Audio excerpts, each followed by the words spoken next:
1 apiece. And they have 10 minutes, 40 seconds for game 3. Let's get it moving. Play draw, not very important in this matchup.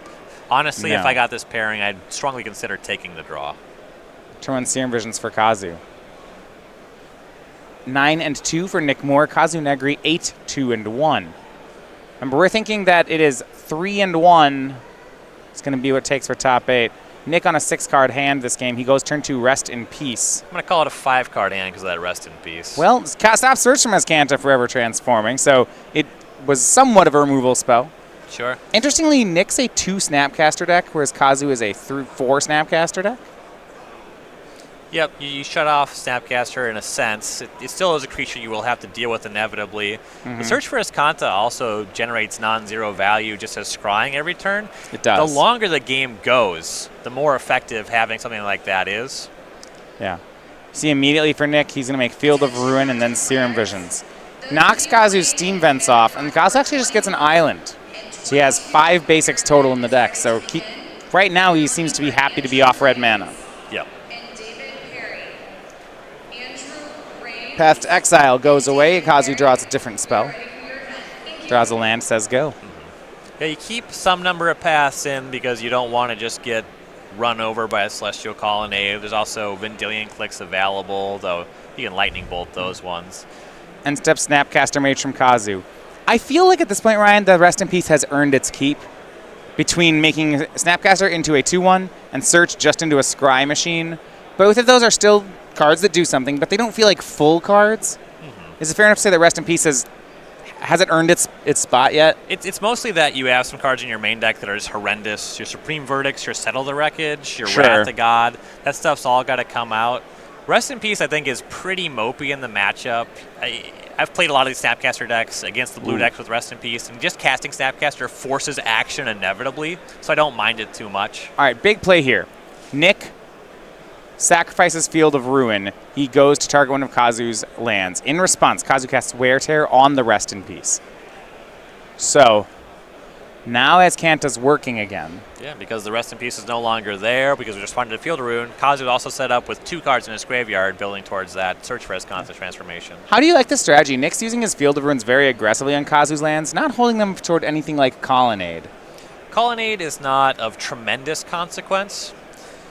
Eventually you can get to a point where Kazu is not able to produce basics. I would kind of like to have waited to see until Kazu naturally had drawn more basics, and you get to the point where it's actually just a strip mine effect. Yeah.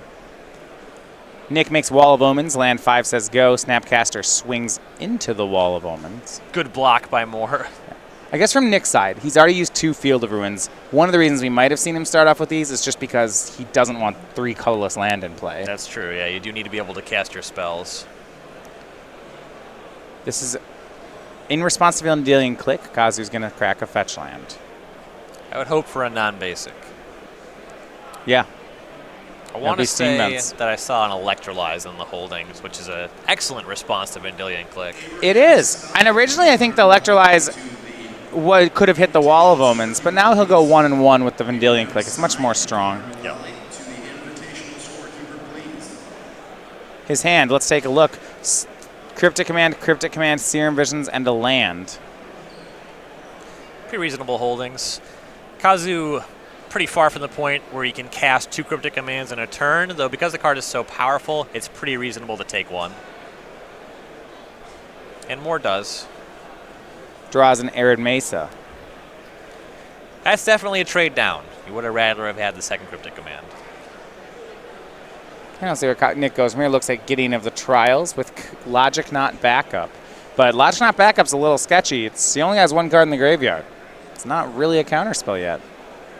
No. Player has not access to too much mana just yet, and Moore, I believe, missing a land drop here. Yeah. So the Logic Knot does get a little bit better. Well, with Logic Not only on 1, it opens the door to Kazu just tapping out for something like Teferi. 6th land, we'll see if he can do it. 4 cards in graveyard right now. He kept on top with Search for Azcanta, and for Kazu, he just passes.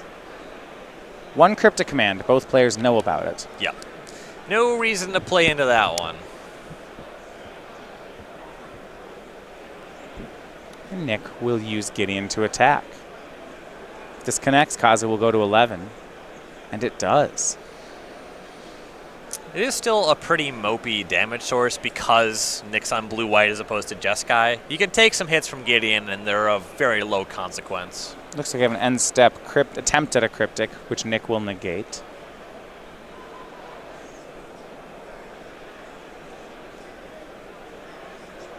Kazu looks like he might fight back here. Yeah, I think he's been holding on to a Dispel for a little while. Looks like he has. Here's a Dispel.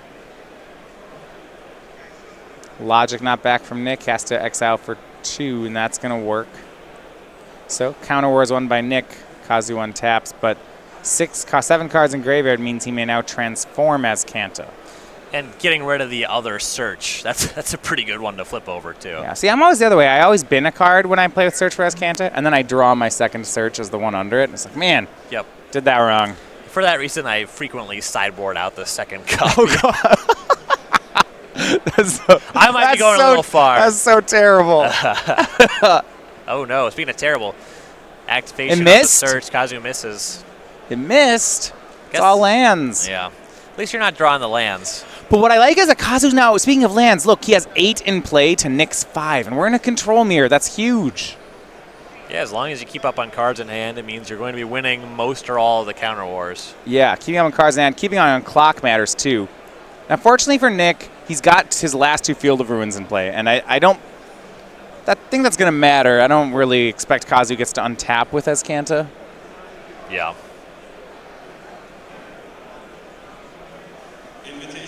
Which does make it actually pretty unfortunate that he missed on that first activation. Cryptic Command bounce draws the Gideon. And yeah, Field of Ruins going to be used. Let's get rid of that temple. That sunken ruin, I suppose. Kazu still has a basic. That's basic land number 4. He plays 5 total. It's actually, he has the plains. Yeah, there's a third island. He has all 3 islands on the battlefield. He drew the third one. Oh, so okay, so that Field of Ruin in play is a wasteland now. Right. But look at the pace of play here. 3 minutes remaining. Kazu knows he's ahead, but he's got to do something about it. He just picked up a Teferi, and okay, this is why I don't like getting to the trials very much. It doesn't matter. So much worse than all the other planeswalkers. Draw from Kazu, untap of 2 lands. No, he's going to cast more things. Detention Sphere. That's going to work. That'll go on to Gideon. Untaps 2 lands, says go. Back now, over to Nick Moore. Kazu very firmly in the driver's seat. We've been discussing how he's been getting ahead on mana, and now with the Teferi, it's going to be very easy to keep up on cards. He just has to fade something messing up his battlefield on this turn. Celestial Colonnade, that can hit for 4, but 4 is not 5. The Hero of Dominaria will stay around. If this was a Jeskai Mirror, that would put Kazu to 3 in a very meaningful way. But because Moore's blue-white, it's not great. Ryan, Nick ignored the Planeswalker, too. He's also playing for the win. Hit Kazu down to 7. Kazu draws off Teferi. Now, Nick actually is okay picking up a draw here, but for Kazu, a draw is disaster. Yeah, he already has 1 draw. The first draw, frequently pretty much a loss. The second one, absolutely is. Well, and I mean, at this point in the tournament, I'm not sure the first loss is a draw, because the record 12-3-1 should top 8. Nick, I think, is fine taking the draw here. Sure, yeah, this deep for him. I'm talking about Kazu's draw. Kazu? Kazu's draw is bad. Kazu's first draw is pretty bad. He's won enough matches where his first draw is actually reasonable, but the second one, that's just a loss. Yeah. He's got to make some plays. He's got Nick at 18, and I mean, he needs to reprioritize. Find a counter and a colonnade. Find burn it. Find it fast. This idea that you're going to win with a Teferi emblem, it's real, and it would work, but it's not going to work in a minute and a half.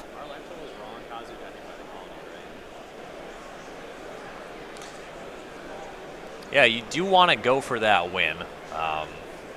And more creatures that attack for 4, the Colonnade, the Gideon, that's not weak stuff, but when you don't have any reach and your deck is mostly reactive spells, it's hard to actually convert it. Yeah, Kazu's just a long ways away. He hasn't even found a Gideon yet, Colonnade yet. If he finds a Colonnade, Nick has another Field of Ruin. And we actually have a big update. Kazu's at 2. We missed an attack that last turn. Kazu's at 2 from a Colonnade hit, so he's going to cast Vendilion Click. Our apologies here. It does change the game significantly. Yes. And Vendilion Click targets Nick. Takes no card and chump blocks. That is not a great Vendilion Click. Here's Teferi up to 7. Logic not in hand. Does he have... There we go. Elspeth Sun's champion. He's going to try to make a win con. He saw negate in Nick's hand and said he didn't care. 3 tokens from Elspeth, but how is Kazu going to survive? Yeah, you got to do something about that colonnade. Yeah, and Nick has a negate. Right. So this is really close as Kazu's at 2. He's playing for the win. I love that. Yes. But is he dead on board? And strong play, main phase, cryptic, bounce draw on the colonnade. That's such a good play for Kazu. Yep, take care of that while the negate is down. And he got in his turn so that I believe Nick is going to be turn 0. I think by his pace of play, Kazu bought himself an extra attack step. And if you weren't playing standard when Elspeth Sun's champion was legal, this is the setup. If you have turns 1, 2, and 3 when it's on 5, that's emblem. Yeah. That's lethal. Right, turn 1, Elspeth goes to 6. Turn 3, Elspeth goes to 7. Turn 5, Elspeth makes an emblem and wins the game. Yep. So Kazu has gotten in time. It is kind of comical that when you talk about that standard, this was a frequent occurrence that both this card went to time and that play pattern is just something everybody knew, but it came up a lot. Yep, Kazu has turns 1, 3, 5. Swings in for 3. Elspeth makes 3 tokens. He's doing everything right here. Yep. And hopefully... Just has to protect it. I believe there's a path to exile in front of hand. He has logic not to fight over negate. He has that colonnade locked up now. Yeah, he needs to make sure he does not lose, right? He has to win this colonnade fight, and that's where Nick could win. We go to Nick. It's turn 2. Well, the colonnade's so mana intensive, and Kazu is so ahead on mana. Exactly. One counterspell should do it. That's what I like here. It's leveraging the advantage. You know, Kazu has removal with counterspell backup, and I think Nick actually has enough removal counterspells in his hand to, in theory, win the fight. He has the capacity on counterspells, but he just doesn't have the mana. Right. Hitting land drops. Very important in control mirrors. And I like that. Now, that was a wasteland, so Kazu's down 1 on mana, but he's up so much, and that's because of Teferi. He's drawn so many more cards. Yep. Teferi also just gets to emblem next turn. I don't know if you care, but it does. Vendilion Click. Is this end step? Whoa, this matters, Ryan. I think Kazu also has a lightning bolt, but it does force him to have that. Well, but it takes his path.